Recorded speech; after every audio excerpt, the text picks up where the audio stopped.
What's up, you beauties? Welcome to the High and Wide Hockey YouTube channel. Today, we're breaking down a topic that's going to get Flyers fans buzzing. Philadelphia's search for a skilled center. Kevin Kurz of The Athletic has identified several intriguing trade targets, including Trevor Zegras, Marco Rossi, Dylan Cozens, Shane Pinto, and Brock Nelson. But which one makes the most sense for the rebuilding squad of the Philadelphia Flyers, and what would it take to make a deal happen? Let's dive into the options and see how these players could fit into the Flyers' future. So first, obviously, the Flyers need a center. The Flyers' depth at center has been a concern for a while, but this season it's become even more apparent that they need a long-term solution, especially if they want to maximize Matvei Michkov's potential. As Kevin Kurz put it, finding him a skilled center to play with is vital, but the big question is, who fits the bill? So let's break down some trade targets and let's take a closer look at the names Kurz mentioned in his article, starting with the youngest and working our way to the most experienced of the centers we're going to talk about today. First, let's get to Trevor Zegras, and I'll get his highlight tape up here. 23 years old and has undeniable talent and creativity, but his game has been called one-dimensional by critics. While he's improved defensively, Anaheim has used him more on the wing this season, which might diminish his appeal as a center target.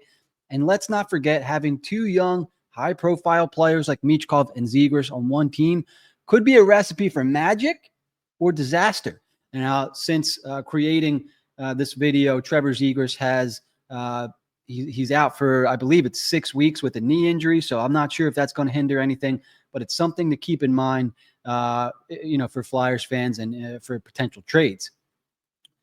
Next up on our list here is Marco Rossi, and Rossi's also 23. He's in the midst of a breakout season with 25 points in 30 games for the Minnesota Wild.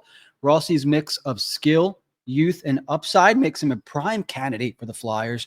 And according to Kurz, there's speculation that Minnesota could move on from him, especially with Scott Laughton being a potential trade piece going back the other way. That's interesting. Scott Laughton, 4-goal night the other night. I don't know. Maybe the iron's getting hot there. We'll see. Let's talk about the next two on our list, and that's Dylan Cozens and Shane Pinto. Both are coming off less than impressive 2023-2024 seasons and have seen their scoring dip even further this season. The challenge with these two teams is their current teams, the Sabres and the Senators, are in the midst of figuring out what to do with their season. So prying these guys away would likely require a significant offer.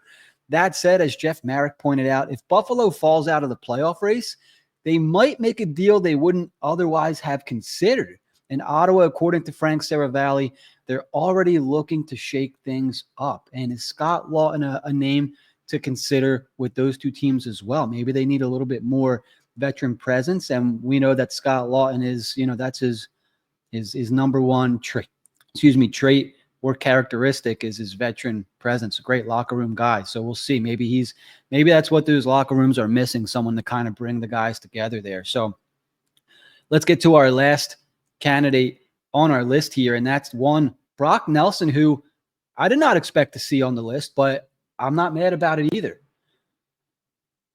Brock Nelson is the most experienced player on the list, and at 33 years old, he's more likely to appeal to a playoff contender than a rebuilding team like the Flyers.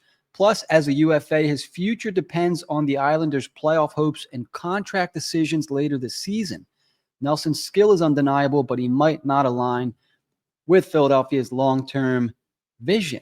And so I want to know from you guys, which center do you think makes the most sense? So who's the best fit? If we're talking about long-term strategy, that could be Marco Rossi. Feels like the most logical option. He's young, skilled, already proving he can perform at the NHL level. Plus, if the Flyers do decide to move on from Morgan Frost, they could redirect that money towards signing a player like Rossi, who is also a pending restricted free agent. So obviously when we talk trades and stuff like this, guys, there's always a catch. Someone's got to go the other way. Who would it be? Who could be names that come up? And you're not sending out your garbage for these guys. You're not trading Morgan Frost or Igor Zamulas for these players. Not that those guys are garbage, no offense. So obviously acquiring players of these talents would mean parting with a young prospect, young assets. And Tyson Foerster's a name that's come up in the last couple weeks. I wouldn't agree with that, but he's a name that's come up.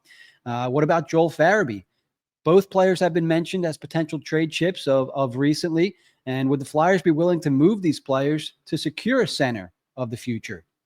I want to know what you guys think. Who would you move? Something that makes sense, So at the end of the day, Flyers' decision will come down to timing and cost. If they're serious about finding Michkov a skilled center, Rossi, Pinto, or even Zegras could be worth pursuing, but the price tag and the Flyers' willingness to pay it will determine if a deal actually happens. What do you think, hockey fans? Should Philly go all in for a young center like Rossi or Cozens, or is this a move they should wait on? Would you be willing to part with a player like Tyson Foerster or Joel Farabee to make it happen? Let us know your thoughts in the comments below. And if you're a fan of, one of these other teams, Buffalo, Anaheim, Minnesota, who would you want from the Philadelphia Flyers? I'd be curious to see in the comments who, what kind of a trade match there could be potentially. So thanks for watching another episode of High and Wide Hockey. Remember to like this video, subscribe to the channel, and hit the bell so you never miss an episode. Till next time, keep it high, keep it wide. I'll see you guys in the comments.